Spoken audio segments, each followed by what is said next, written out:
Nagluto tayo ngayon ng masarap na pulutan, kaya ready nyo na ang inyong 4 cantos or brandy. Nyamanakin sakin! Meron tayo ditong twi ng baka at may halong konting laman yan mga pare ko.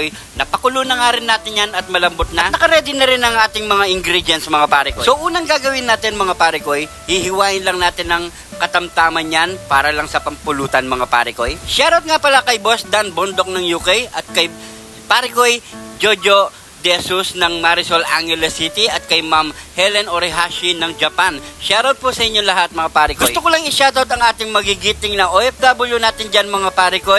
San man lupalop kayo ng mundo, lagi po kayo mag-iingat mga pare ko. Shoutout po sa inyo lahat. Matapos na natin ito hiwain na katantaman ng laki, so magigisa na tayo mga pare ko. Let's go!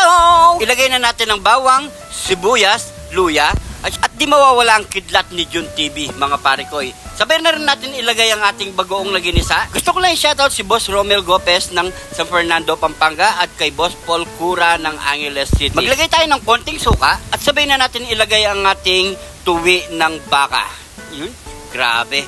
Ang sarap nito mga pare ko, kaya i-ready nyo na ang iyong alak. Payo ko lang mga pare ko, wag po tayo laging kumain ng ganitong klaseng pangpulutan mga pare. Siyempre, ingat-ingat lang po sa ating katawan. Maglagay tayo ng konting patis at pamintang wasak.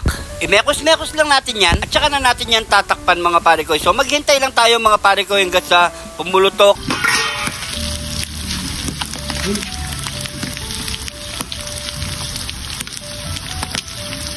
Kapag ganyan na yung texture mga pare ko, so maglalagay na tayo ng inayat nating siling panigang. So imekos-mekos lang natin yan mga pare ko hanggat sa mahilo ang ating mga tuwi ng baka. At maglagay na tayo ng konting MSG, sabay imekos-mekos at ilalagay na natin ang ating gata. Mekos-mekos na naman hanggat sa mahilo.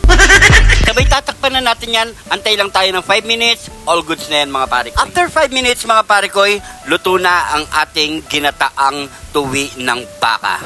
You know, grabe. Sura pa lang, napakasarap na. So, ano pang kasunod niyan? Nyamanakin sakin! Let's go! Meron nga pala tayong dalawang estudyante mga pare ko na gustong magpakilala. Suportan nyo po sa kanilang channel mga pare ko. Kaya pasok nyo na. Jayan Lee Vlog. Let's go! Ka-OA, this is Jenny Vlog. Please support us. Ako po ay taga-barangay Sampalukan. Ako po ay taga-barangay Poc Rizal. Papalo na rin po na aming page sa Jenny Vlog. And follow nyo na din po si Sir Jun TV. Bye! Heto na po ang ating nilutong ginataang tuwi ng baka mga pare ko. Siyempre bago tayo magbang, pray muna tayo. Thank you Lord sa napakasarap na pagkain na ito Lord.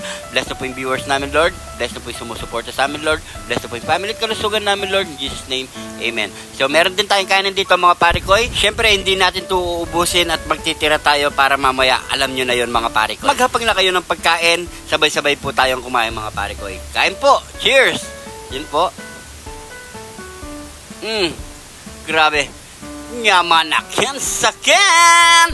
At kung napadpad ka naman sa parte ng video na to mga pare ko, paki-comment kung saan umabot ang ating video para alam natin mga pare ko. Maraming salamat po sa mga bagong followers natin dyan. Welcome na welcome po kayo dito sa Jun TV. At kung hindi ka pa naka-follow, mag-follow na para updated kayo sa mga bago nating latest video mga pare ko. Sa mga gustong magpa-shoutout, paki-comment lang po sa baba. Isalin nyo na po ang name at location nyo mga pare ko para ma-shoutout ko po kayo mga pare ko. Siguro hanggang dito na lang ating video mga pare ko. Maraming salamat sa panonood. Lagi po tayo mag-iingat. God bless po mga pare ko.